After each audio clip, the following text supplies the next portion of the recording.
Richard Auclair signed the divorce papers with a smirk, convinced he was discarding a broken woman who would fade into obscurity without his money or his name.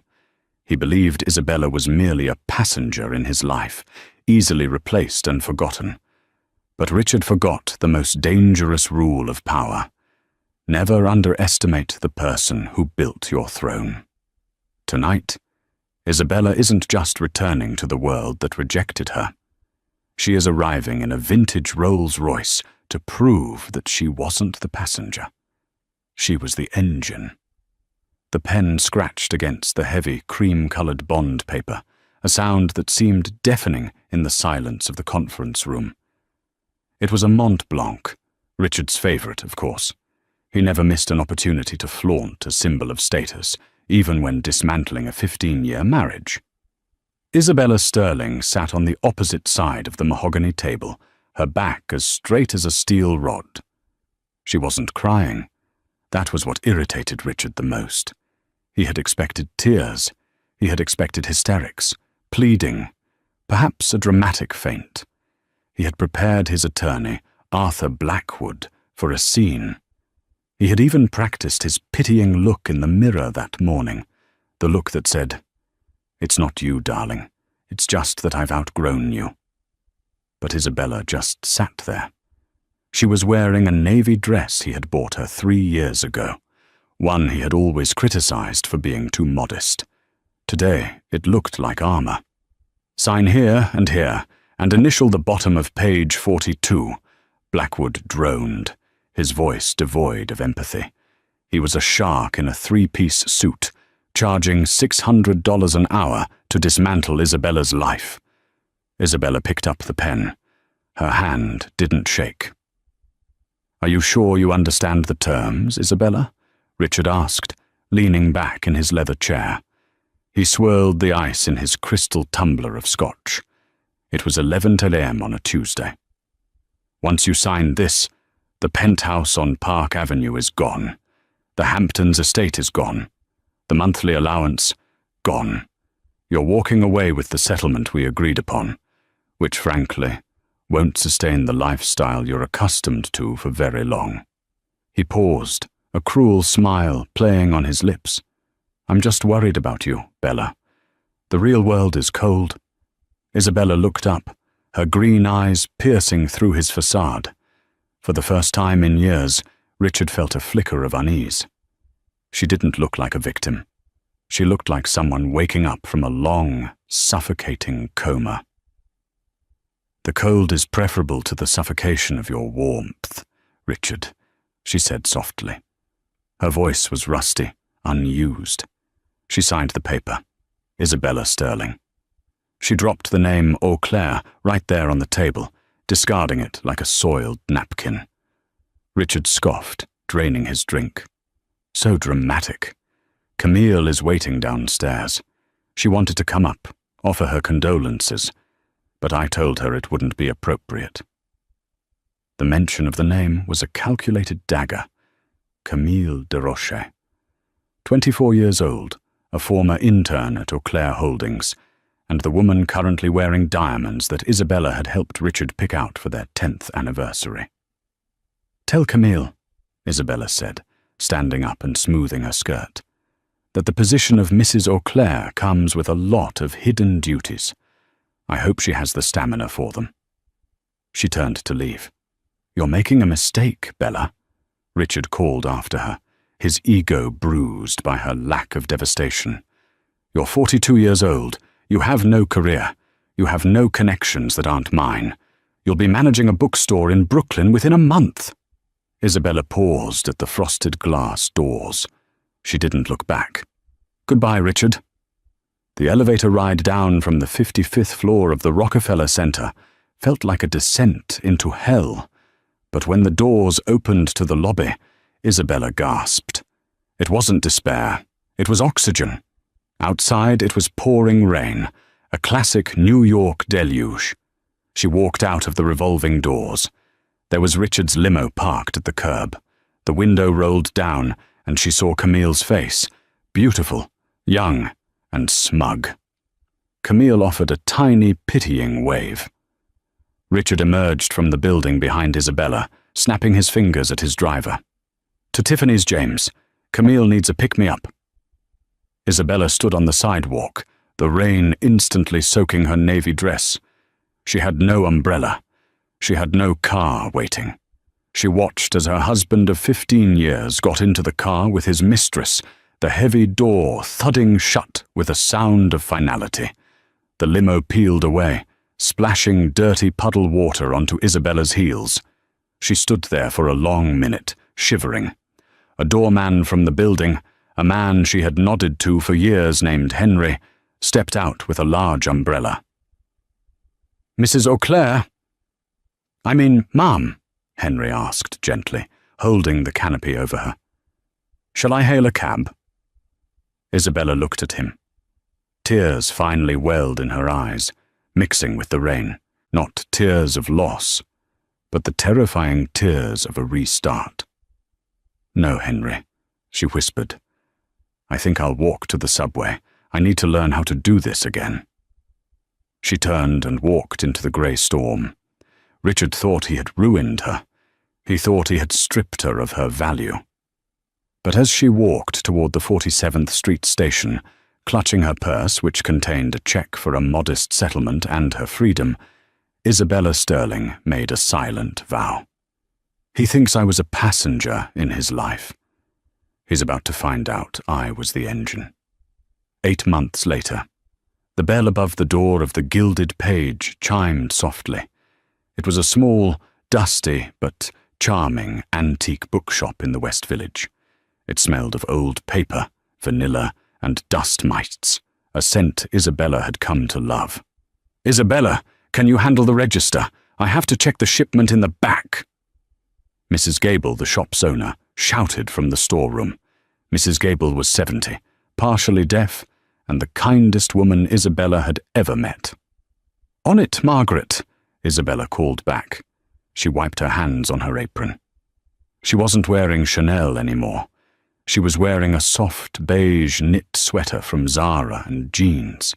Her hair, once blown out daily at a salon on Fifth Avenue, was pulled back in a loose, messy bun. She looked younger. The stress lines around her mouth, etched by years of walking on eggshells around Richard, had softened. She walked to the counter to assist the customer. "Good afternoon. Welcome to the Gilded Page. How can I—" Isabella froze. Standing on the other side of the counter wasn't a regular customer looking for a first edition Dickens. It was a ghost from her past life. "Isabella?" The voice was shocked. It was Caroline Whittaker, the wife of the CEO of J.P. Morgan. They had sat on the board of the Botanical Garden Gala together for 5 years. Caroline was dripping in Fendi, holding a rare architectural digest. Isabella felt a flush of heat rise up her neck. This was the moment she had dreaded. The discovery. "Hello, Caroline," Isabella said, keeping her voice steady, lifting her chin. Caroline's eyes scanned Isabella's outfit, then darted around the small, slightly cluttered shop. Her expression shifted from shock to something resembling horror, then settled into a patronizing pity. "Oh my God. Richard said you were taking some time," Caroline whispered, leaning in as if being poor was contagious. "But I didn't realize you were working retail." "I enjoy it," Isabella said coolly. "I love books. I'm helping manage the inventory." Of course," Caroline said, patting Isabella's hand over the counter. "It's brave. So brave. Look, darling, are you okay? Do you need help?" "I am perfectly fine, Caroline. That book is $150. Would you like it wrapped?" Caroline bought the book, largely out of awkwardness, and practically fled the store. Isabella knew what would happen next. By dinner time, every phone on the Upper East Side would be buzzing. "Did you hear? Isabella Auclair is a shop girl." Poor thing. Richard really left her with nothing. Isabella took a deep breath and leaned against the counter. She closed her eyes. Let them talk. The door chimed again. Isabella straightened up, pasting on a smile.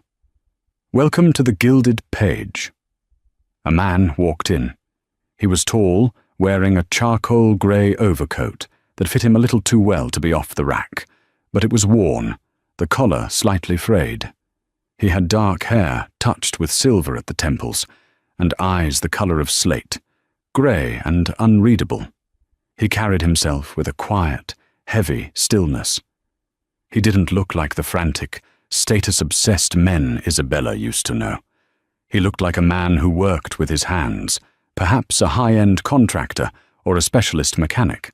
I'm looking for a specific book, he said. His voice was deep, gravelly.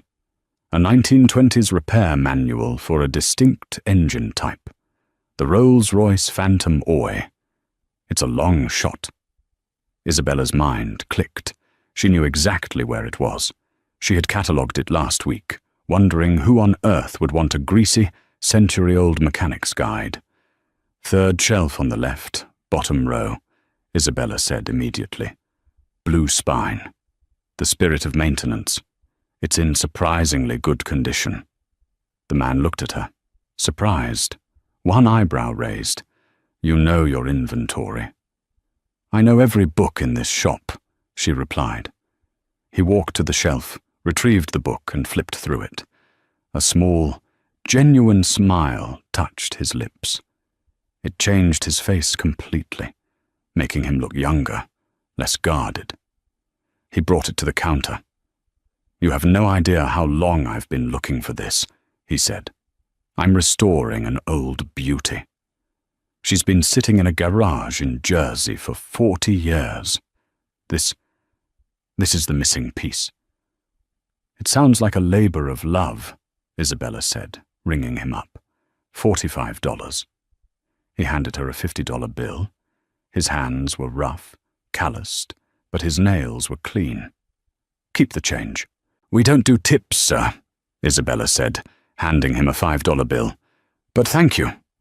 He paused, looking at her properly for the first time.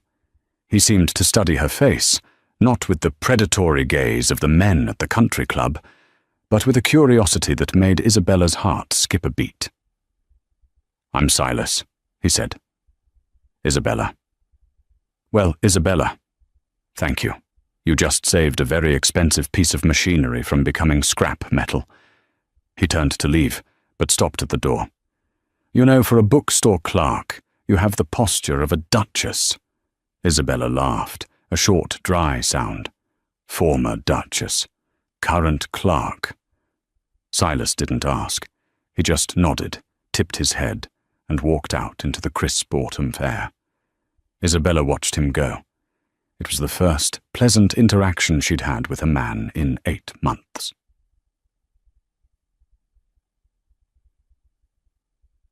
Two weeks later, the invitation arrived.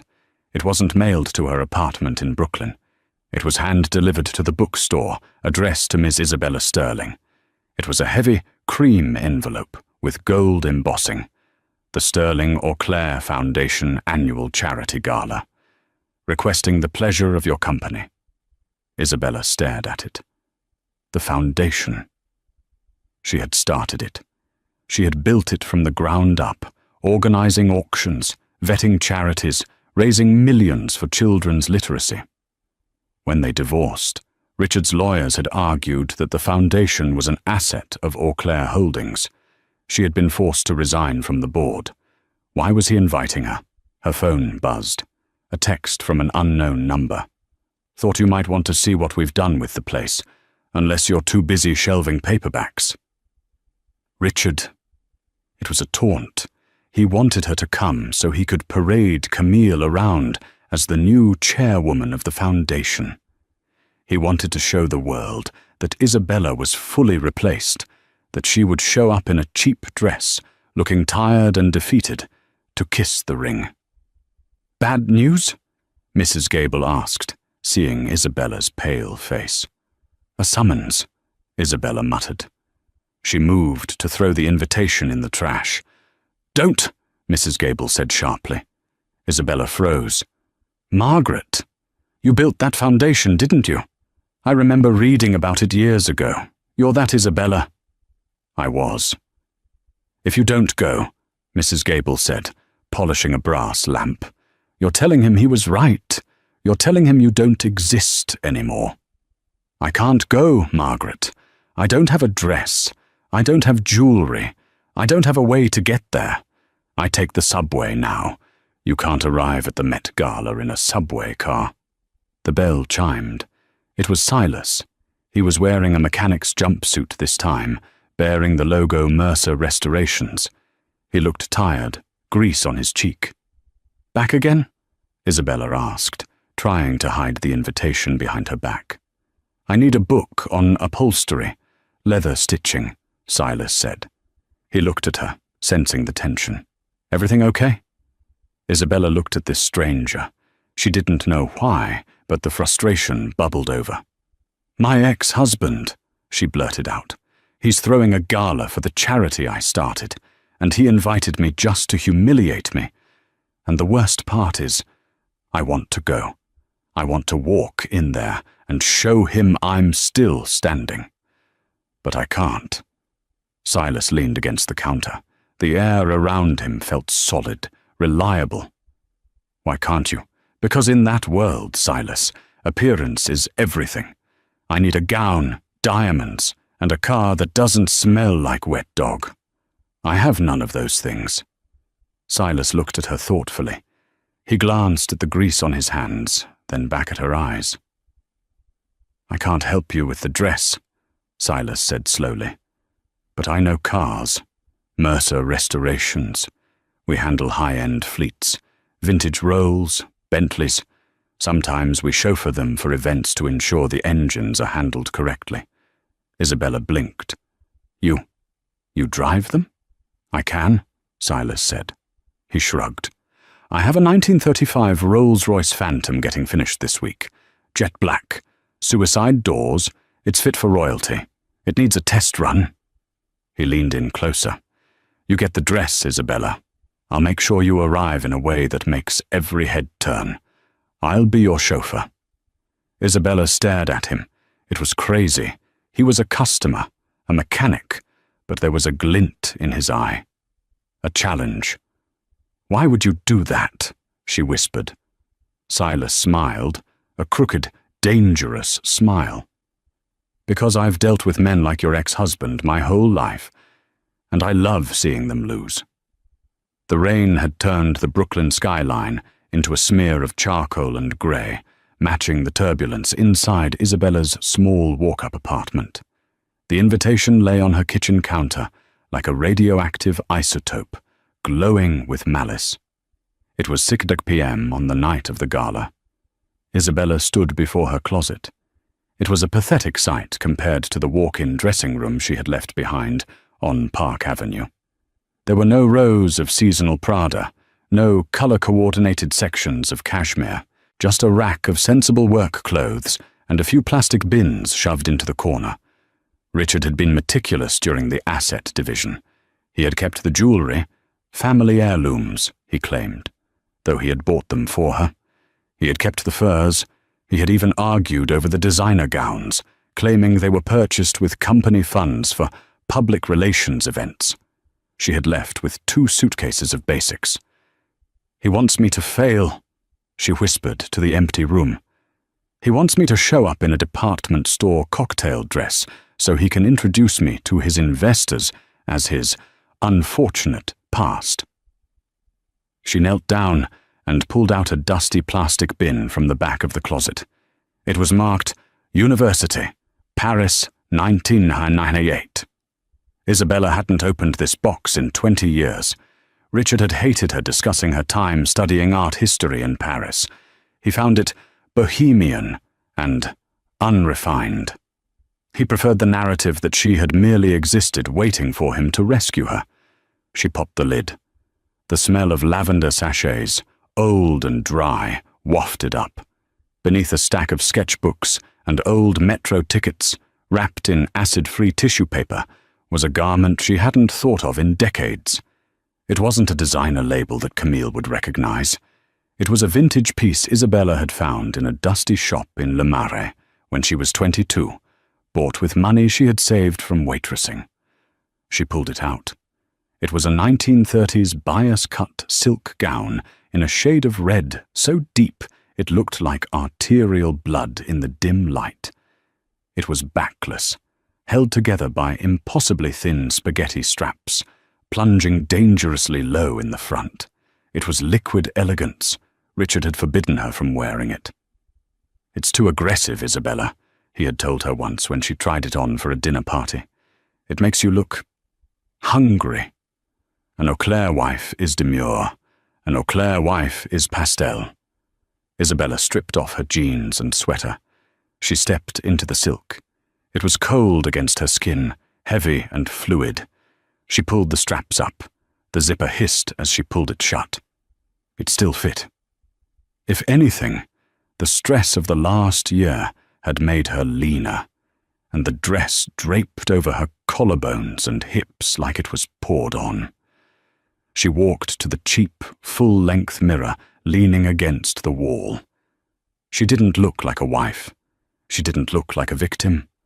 She looked like a siren rising from the ocean to drag a sailor to his death. She had no diamonds. Richard had them all. So she made a choice. No jewelry, not a single stud. She swept her hair up into a severe, high knot, exposing the long, elegant line of her neck and the sharp cut of her jaw. She painted her lips a matte crimson that matched the silk perfectly. She was the weapon. The dress was just the casing. Her phone buzzed. "I'm downstairs. Don't come out. I'm coming up to escort you." "Silas." Isabella grabbed her small black clutch, the only designer item she had managed to smuggle out, and opened her apartment door. Silas was standing in the hallway. The transformation was jarring. The grease-stained mechanic was gone. In his place stood a man in a tuxedo that fit him with military precision. It was midnight blue, contrasting sharply with his slate-grey eyes. He was freshly shaved, smelling of sandalwood and clean linen. He looked dangerous, not in a thug-like way, but in the way a dormant volcano is dangerous. He looked up as she stepped into the hallway, and for a moment the air left the corridor. Silas didn't say, "You look nice." He didn't say, "Wow." He went completely still. His eyes traveled from the hem of the crimson silk up to her exposed shoulders, finally locking onto her eyes. He swallowed, a slow, deliberate movement of his throat. "I was wrong," Silas said, his voice rougher than usual. "About what?" Isabella asked, her heart hammering against her ribs. "I said I would drive you to make them look, but looking at you now, I don't think they're going to survive it." He offered her his arm. "Shall we, Mrs. Sterling?" "Miss Sterling," she corrected, taking his arm. It was rock solid. "Ms. Sterling," he amended. "Let's go start a war." Downstairs, the streetlights of Brooklyn reflected off the wet pavement. And there, double parked and taking up the space of 2 Honda Civics, sat the beast. It was the Rolls-Royce Phantom Foy. But not just any Phantom. It was the Jonquière coupe body style, a round-door masterpiece from the 1930s. It was jet black, massive and intimidating, with curves that looked like Art Deco architecture on wheels. It didn't look like a car. It looked like a darkly enchanting locomotive. The chrome grille gleamed like the teeth of a predator. Silas opened the rear suicide door, hinged at the back, opening outward to expose the entire cabin. The interior was cream leather and polished walnut. "This car," Silas said quietly as she slid into the back, "was built for a Rajah who lost his throne, but kept his dignity." I thought it fitting. He closed the door with a solid, heavy thud that shut out the noise of the city completely. Isabella sat in the silence, the leather smelling of history and money. As Silas slid into the driver's seat and fired the ignition, the engine didn't roar. It purred, a low subsonic vibration that she felt in her spine. "To the Met," Silas said, catching her eye in the rearview mirror. "Take your time, Isabella. Breathe. By the time we get there, you won't be the ex-wife. You'll be the only thing they see." The approach to the Metropolitan Museum of Art was a gridlock of wealth. A line of black Cadillac Escalades and stretch Lincolns snaked around the block, idling as they waited to deposit the city's elite onto the red carpet draped over the iconic steps.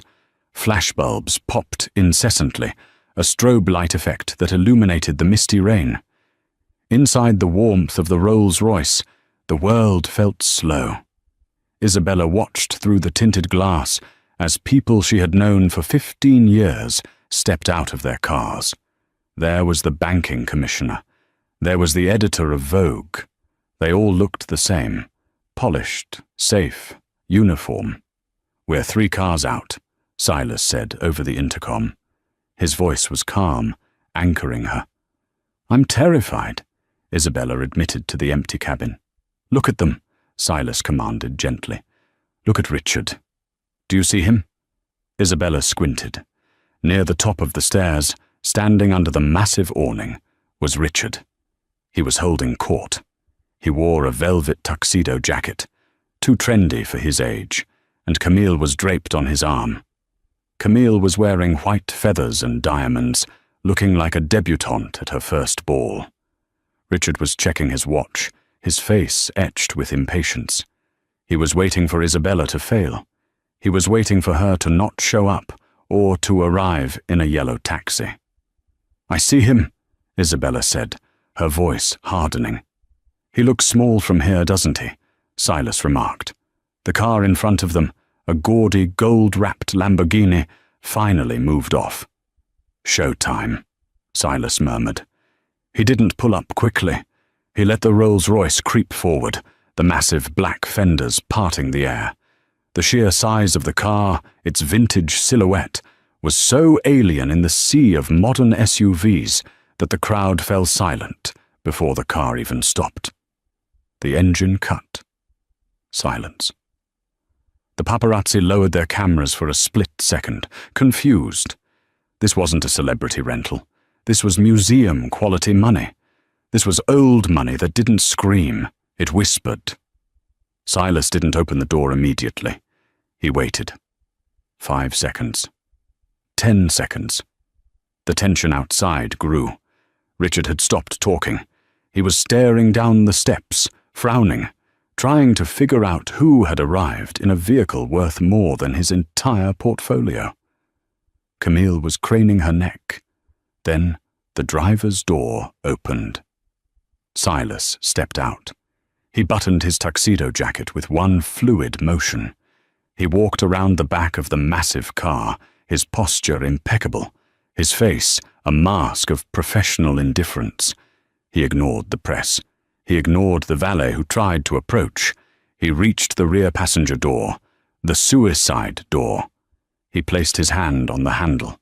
He paused, looking up at Richard at the top of the stairs. Silas locked eyes with the ex-husband, holding the gaze for a heartbeat, a challenge thrown across 50 feet of red carpet. "Watch closely." Silas pulled the handle. The heavy door swung backward, revealing the cavernous, illuminated interior. First, the leg emerged. The pale skin, the sharp arch of the foot, the simple black stiletto heel hitting the red carpet with a deliberate click. Then, Isabella rose. As she stepped out of the darkness of the car into the flashing lights, the crimson silk dress caught the glare of the paparazzi bulbs. It rippled like liquid fire. The backless cut exposed her spine, straight and proud. She stood there for a moment, adjusting to the light. The wind caught a loose tendril of her hair. The silence was absolute. Camille's smile faltered. The feathers on her dress suddenly looked ridiculous, like a costume. Richard's glass of champagne tilted dangerously in his hand. Isabella didn't look at the cameras. She turned to Silas. Silas bowed his head slightly. Not a servant's bow, but a partner's acknowledgement. "I'll have the engine running, Ms. Sterling." "Thank you, Silas," she said, her voice carrying in the quiet. She turned to the stairs. A murmur broke out among the press. "Who is that? Is that the Eau Claire wife? My God, look at the dress. Is that vintage V on it? Where did she get the car?" The flashbulbs erupted, a blinding wall of white light, 10 times more intense than what Richard had received. They weren't photographing a discarded wife. They were photographing a mystery. A woman who had been thrown to the wolves and came back, leading the pack. Isabella began to climb the stairs. She walked slowly. She didn't rush to Richard. She forced him to wait. She forced him to watch her ascend, step by step, while the entire city of New York watched with him. When she finally reached the top landing, she stopped 2 feet in front of him. Richard looked like he had been struck in the chest. His eyes darted over her, the dress, the lack of jewelry, the glowing skin, the terrifying confidence. He looked for the cracks. He looked for the poverty he had inflicted on her. He found nothing but gold. "Isabella," he choked out. It was less a greeting and more a question of reality. Isabella offered a cool, thin smile. She glanced at Camille, then back to Richard. "Richard," she nodded. "Lovely setup. The floral arrangements are a bit chaotic. But I suppose that's the new aesthetic." She didn't wait for a response. She stepped around him, moving toward the grand doors of the museum. Richard grabbed her arm, a violation of the unspoken social contract. "Who's the car belong to? Isabella. Who are you sleeping with?" he hissed, his face flushing red. Isabella looked down at his hand on her arm until he released it, embarrassed. "That's the difference between us, Richard," she said, her voice low enough that only he and Camille could hear. "You think power comes from who you own or who you sleep with." She leaned in, her perfume, something spicy and unfamiliar, filling his senses. "I didn't sleep with anyone to get here. I just finally remembered who I was before I met you." She turned and walked into the great hall, the crimson train of her dress following her like a pool of blood, leaving Richard standing in the rain, looking very expensive and very, very small. Inside, the gala had already begun, but as Isabella entered, the room shifted. Conversations died. Heads turned. Arthur Blackwood, the shark lawyer, dropped his canapé. Isabella took a glass of champagne from a passing tray. She stood alone in the center of the room, under the temple of Denda. She had no husband. She had no fortune. But as the whispers began to circulate, Isabella took a sip and tasted something she hadn't tasted in 15 years. Victory. But she didn't know that outside, inside the idling Rolls-Royce, Silas was on the phone. "Yes," Silas said into his cell, watching the museum doors. "She's inside. The target is Richard Eau Claire. Execute Phase 2 of the acquisition. I want his stock plummeting by the time dessert is served." He hung up, his grey eyes narrowing. He wasn't just a mechanic, and he wasn't just a chauffeur. Richard Eau Claire had made a lot of enemies on his way to the top, but he had never made an enemy of the Sterling family, and he had certainly never met Silas Sterling, Isabella's estranged cousin, the venture capitalist who had been exiled to London 20 years ago and had just returned to settle the family scores. Isabella didn't know it yet, but she wasn't just walking into a party. She was walking into a takeover. The Temple of Denda inside the Metropolitan Museum was bathed in soft amber light, casting long, ancient shadows against the sandstone walls. The air was thick with the scent of expensive perfume, stale champagne, and heavy judgment. Isabella moved through the crowd like a ghost haunting her own life. She recognized every face. There was Eleanor Vance, who had attended Isabella's baby shower for the child she had miscarried. There was Julian Thorpe, the banker who had handled the Eau Claire accounts. As Isabella passed, conversations didn't just stop, they fractured. Eyes darted to her backless crimson dress, then to her face, searching for signs of the mental breakdown Richard had promised them she was suffering. "Isabella?" Eleanor Vance's voice was high and brittle. She stepped in front of Isabella, blocking her path near the hors d'oeuvres. We didn't expect to see you. Richard said you were in recovery." Isabella paused, her grip on her clutch tightening just enough to turn her knuckles white. "Recovery implies sickness, Eleanor. I'm simply in transition." "Right, of course," Eleanor stammered, her eyes scanning Isabella's lack of jewelry. "It's just seeing you here. It's brave, very brave, especially with Camille running the auction tonight." "Courage has nothing to do with it," Isabella replied smoothly, her voice low and melodic. "I built this foundation. I don't need permission to visit my own creation." She stepped around Eleanor, leaving the woman flustered. But the relief was short-lived. Across the room, Richard had spotted her again. He had downed 2 more scotches since the red carpet. The humiliation of her arrival was gnawing at him, dismantling his carefully curated image of the benevolent, suffering ex-husband. He whispered something to the head of security, a burly man named Gorman, and pointed directly at Isabella. Gorman began to move through the crowd toward her. Isabella's heart hammered against her ribs. "He's going to have me escorted out. He's going to drag me out in front of everyone." She looked around for an exit, her breath catching in her throat. She was alone. The adrenaline of the entrance was fading, replaced by the cold reality that she was a bookstore clerk crashing a billionaire's party. "Miss Sterling," Gorman said, stepping into her personal space. He was polite but firm. "Mr. Auclair has requested that you relocate. There is a concern that your presence is causing a disturbance." "I have an invitation," Isabella said, her voice trembling slightly. "It's a private event, ma'am. The host retains the right to refuse entry. Please don't make a scene." Richard was watching from the bar, a smug, satisfied smirk plastered on his face. He raised his glass to her. Checkmate. Isabella felt the tears stinging the back of her eyes. This was it. The final humiliation. "Take your hand off her." The voice didn't come from the crowd. It came from the main entrance of the hall.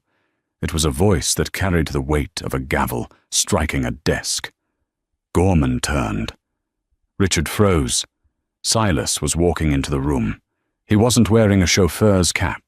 He was walking with the casual arrogance of a man who owned the floorboards beneath his feet. He walked straight through the parting crowd, ignoring the gasps. "Who are you?" Gorman asked, stepping between Isabella and Silas. "Staff are not permitted in the main hall." Richard stormed over, his face purple. "This is her driver. Good God, Isabella, have you no shame?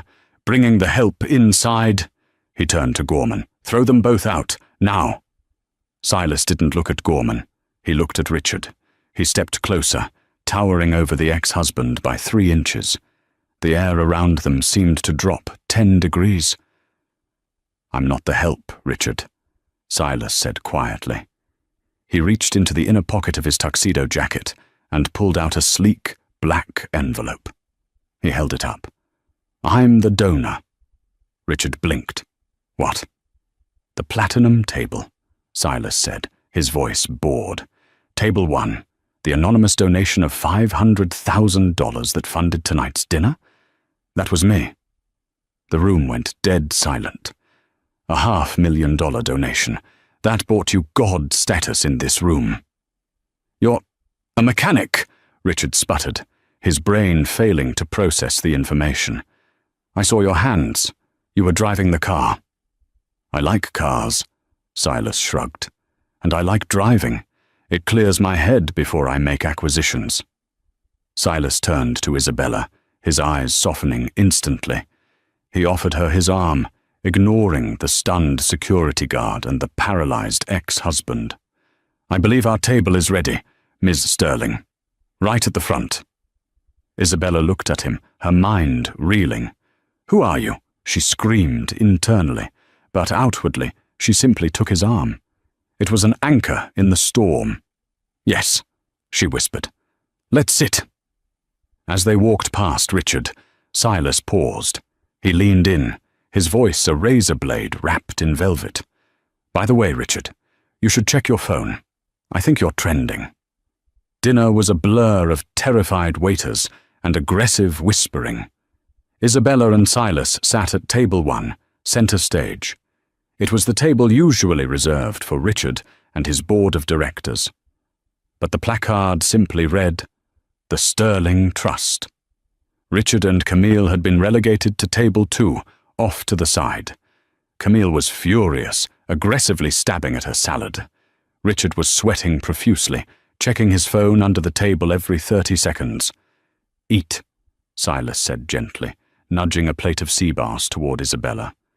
"You'll need the energy." "Silas," Isabella hissed, leaning in. "What is going on? You fix engines.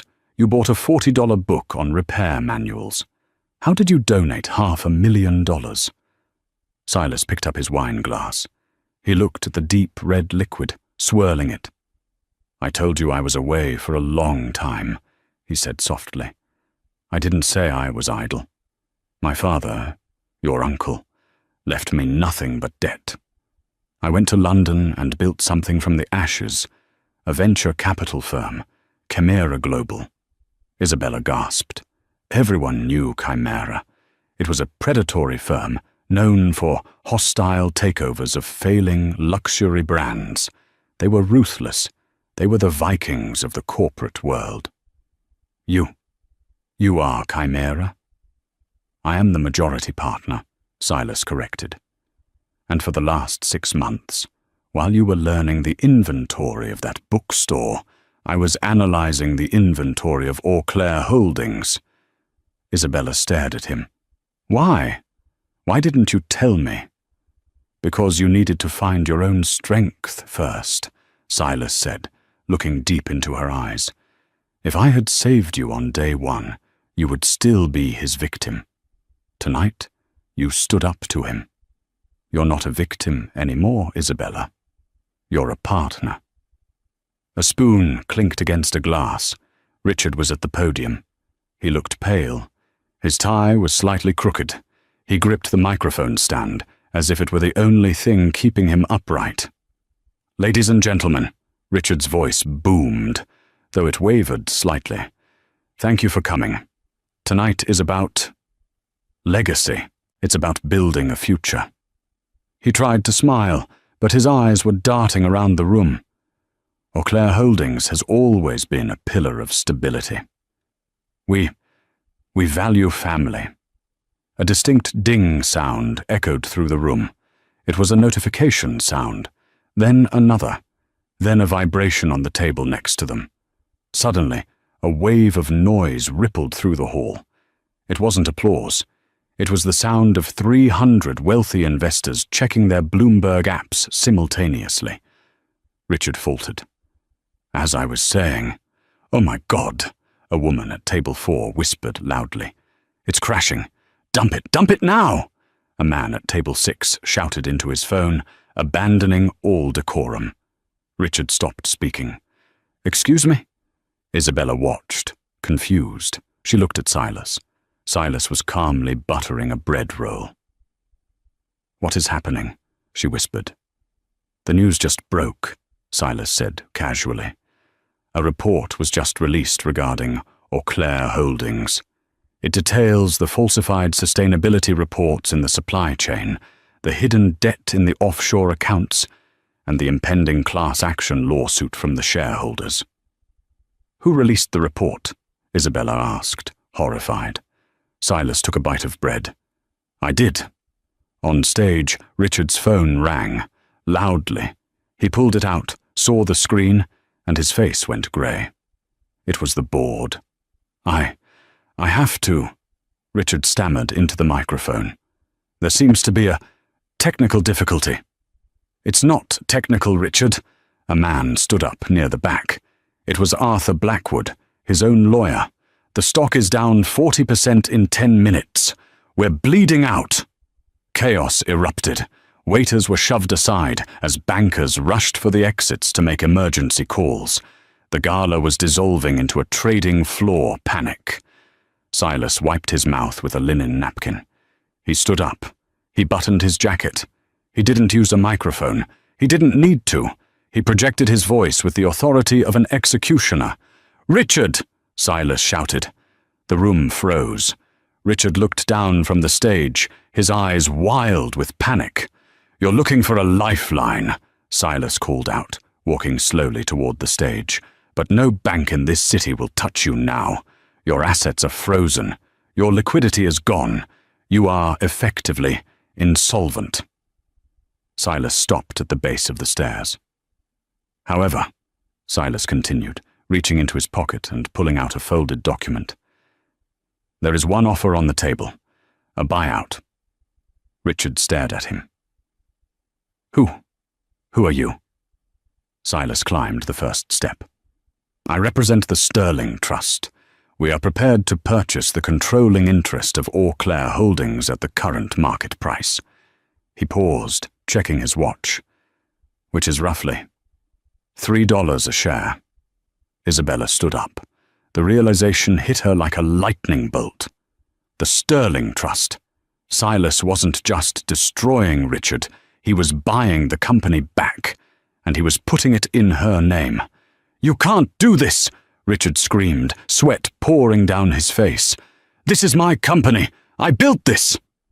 "No," Silas said coldly, climbing the final step to stand next to the terrified man. "You married into the capital that built this, and then you discarded the woman who gave it to you." Silas turned to the crowd. He gestured to Isabella, who was standing alone in the center of the room, a beacon of red in a sea of black suits. "I am acquiring this company," Silas announced to the room. "But I will not be running it. I'm just the capital. The CEO position will be returned to the person who actually understands the soul of this foundation." He looked at Richard. "Sign the papers, Richard, or go to prison for fraud. Those are your options." Richard looked at Camille. Camille was already gone. She had slipped out the side door the moment the stock dropped. Defeated, broken, and utterly alone, Richard took the pen Silas offered. Isabella watched as her ex-husband signed away his empire on the podium of his own vanity. She felt a hand on her shoulder. She turned. It was Mrs. Gable from the bookstore, who had somehow slipped in past security, wearing her Sunday best. "I told you," Mrs. Gable whispered, her eyes twinkling. "You were never just a clerk, dear." Silas walked down the stairs, the signed contract in his hand. He walked straight to Isabella. The room watched, breathless, terrified, awestruck. He held the contract out to her. "The car is waiting, Miss Sterling," Silas said, a ghost of a smile touching his lips. "And tomorrow morning, you have a board meeting. I suggest we get you home so you can rest." Isabella took the paper. It was heavy. It weighed as much as 15 years of pain. And just like that, the weight was gone. The morning sun over Manhattan was sharp and unforgiving. It didn't offer the soft haze of the previous night's gala. It exposed everything. At 8:45 a.m., Richard Auclair stood in the lobby of the building that still bore his name in chrome letters above the revolving doors. He was wearing the same tuxedo from the night before, now rumpled and smelling of stale scotch. He hadn't gone home to the penthouse because his biometric keycard hadn't worked. He hadn't gone to a hotel because his credit cards had been declined at the Four Seasons at 3:00 a.m. He walked toward the elevator bank, his head down, hoping to slip up to his office and salvage whatever liquid assets he had hidden in the safe. "Sir, hold it right there." Richard froze. It was Gorman, the head of security. The same man Richard had ordered to throw Isabella out just 12 hours ago. "Gorman," Richard said, trying to summon his old authority. "I need to get to the 55th floor. My keycard is malfunctioning." Gorman stood with his arms crossed, flanked by 2 other guards. He didn't look intimidated. He looked tired. "Your pass isn't malfunctioning, Mr. Auclair. It's been deactivated, per the directive of the new majority shareholder." "I am the founder of this company," Richard shouted, his voice cracking. The lobby, filled with employees rushing to work, went quiet. People stared, they whispered, they held up their phones to record. The great Richard Auclair, screaming in a tuxedo in the morning light. "You were the founder," a voice said from behind him. "Now you're a liability." Richard spun around. The revolving doors slowed to a halt. Walking in wasn't Silas, it was Isabella. She wore a sharp, tailored white suit, the color of a fresh page. Her hair was down, loose and wavy. She didn't look like the woman who had signed divorce papers in tears in this very building. She looked like the building belonged to her. Because it did. Silas walked a step behind her, wearing his mechanic's jumpsuit again, carrying a helmet. He had no interest in boardrooms. He had done his job. Isabella stopped in front of Richard. She didn't look angry. She didn't look vindictive. She looked at him with the mild curiosity one might have for a stranger. "Isabella," Richard gasped, stepping toward her. "Bella, please, you have to stop this. They locked me out of the accounts. Camille took the jewelry and left this morning. I have nothing. I have nowhere to go." He reached for her hand. "We were married for 15 years. Doesn't that mean anything?" Isabella looked at his hand. The hand that had dismissed her. The hand that had signed away her security without a second thought. "It means I know exactly who you are, Richard," she said softly. "You're a man who only loves reflections of himself. And right now, you don't have a mirror left." She signaled to Gorman. "Mr. Gorman, please escort Mr. Auclair off the premises. He is disrupting business." "Isabella!" Richard screamed as Gorman grabbed his arm. "You can't do this. You're a shop girl. You're nothing without me." Isabella didn't flinch. She leaned in close, so only he could hear the final nail in the coffin. "You're right, Richard. I was a shop girl. And we're hiring in the mail room. If you fill out an application, I'll put in a good word. But you'll have to start at the bottom. Like I did." She straightened up and walked past him toward the elevators. The staff parted like the Red Sea. They weren't looking at Richard anymore. They were looking at their new CEO. Silas remained in the lobby for a moment, watching Richard being dragged out the doors onto the unforgiving pavement of Fifth Avenue. He walked over to the reception desk, where a young, terrified receptionist was watching. Silas placed a single business card on the desk. "If he comes back," Silas said, his grey eyes cold, "call me. I'll bring the car around." He turned and walked out to his Rolls-Royce waiting at the curb. He wasn't staying for the board meeting. His work was done. He had restored the engine. Now, it was up to Isabella to drive. Up on the 55th floor, Isabella walked into the office that used to be Richard's. It smelled of his expensive cologne. She walked to the window and threw it open. The wind rushed in, chaotic and fresh, blowing the papers off the desk.